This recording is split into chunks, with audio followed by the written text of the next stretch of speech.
धरती पर अधर्म का अंधकार फैल चुका था और भक्त प्रहलाद की पुकार आकाश तक पहुंच गई थी।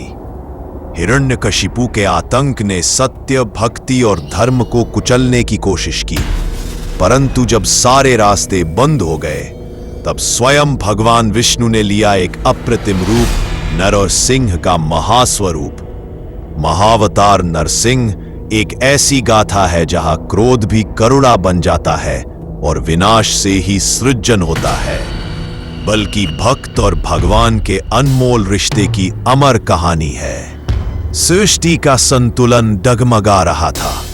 अधर्म ने अपने नाखून फैला दिए थे और ब्रह्मांड में असुरता की घुटन घनी होती जा रही थी।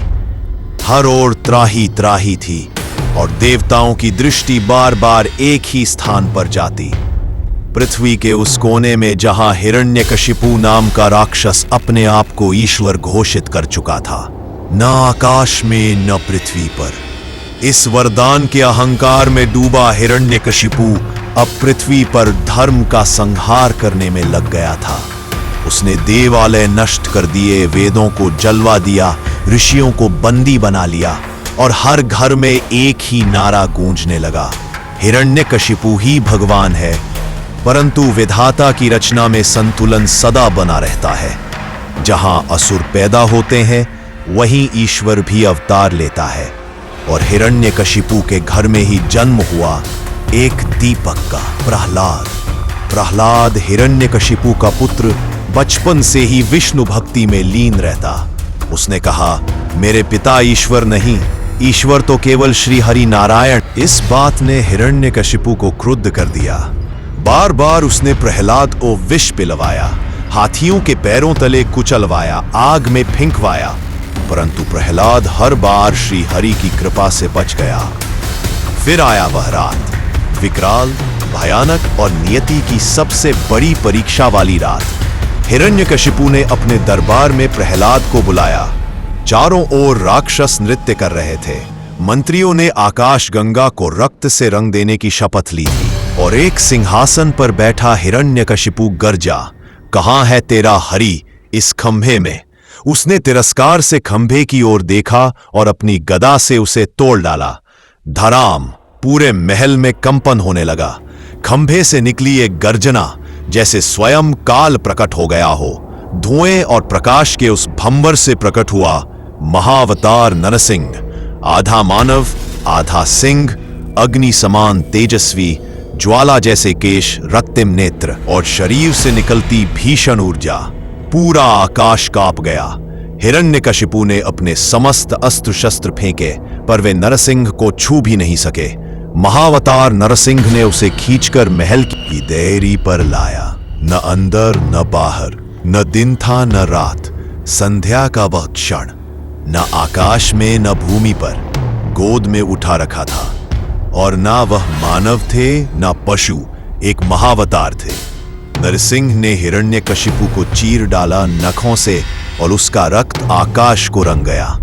चारों ओर नाद गूंजा, नारायण नारायण। देवगण, ऋषिगण, गंधर्व सभी प्रकट हुए, पर नरसिंह शांत नहीं हो रहे थे।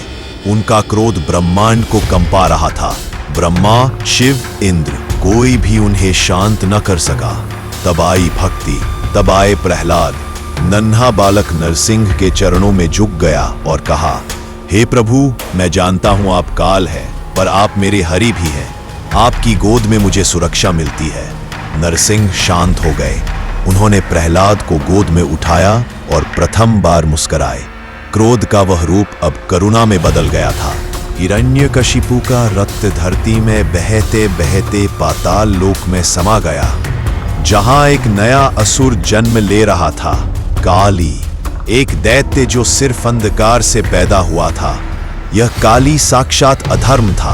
वह धर्म का, सत्य का और संपूर्ण ब्रह्मांड का विनाश करने आया था। देवगण चिंतित थे, काली को कोई नहीं रोक सकता था। तब नारायण ने कहा, जहां धर्म की रक्षा के लिए मैं महावतार नरसिंह बना, वही अधर्म के संहार के लिए मुझे फिर लौटना होगा। एक अंतिम रूप में जब पाप अपनी सीमा लांघ जाता है और अहंकार स्वयं को ईश्वर मानने लगता है, तब समय खुद ईश्वर को पुकारता है। यह कहानी हमें सिखाती है कि भले ही राक्षस के पास सत्ता हो, सेना हो और डर फैलाने की ताकत हो, पर अगर उसके सामने एक सच्चे हृदय वाला भक्त खड़ा हो तो वह अकेले भी संपूर्ण ब्रह्मांड की शक्ति से भारी हो सकता है।